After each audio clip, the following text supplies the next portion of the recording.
అలాగే మీరు ఉదయం నిద్ర లేచిన తర్వాత అరచేతులు చూసుకున్న వెంటనే ఏదైనా దేవీ దేవతల చిత్రపటం చూడాలి. కానీ ఉదయం నిద్ర లేచిన వెంటనే గడియారాన్ని మాత్రం చూడకూడదు. ఎవరైతే ఇంట్లో ఉదయం నిద్ర లేవగానే గడియారం చూస్తారో వాళ్ళ అదృష్టం మొత్తం తగ్గిపోతుంది. వాల్ క్లాక్ చూడకూడదు.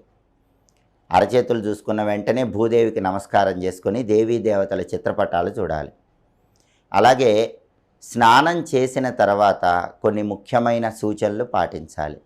చాలామంది స్నానం చేసిన తర్వాత బకెట్లో మిగిలిపోయినటువంటి నీళ్లు కాళ్ళ మీద పోసుకుంటారు. అలా పోసుకుంటే లక్ష్మీ కటాక్షం తగ్గిపోతుంది. బకెట్లో మిగిలిన నీళ్లు ఎప్పుడు కూడా కాళ్ళ మీద పోసుకోకూడదు. అలాగే ఎప్పుడైనా సరే ఇంట్లో ట్యాపులు లీక్ కాకుండా చూసుకోవాలి. అంటే మనం ట్యాప్ ఆపేసిన తర్వాత కూడా ఒక్కొక్క బొట్టు కింద పడుతూ ఉన్నట్లయితే ఒక్కొక్క బొట్టు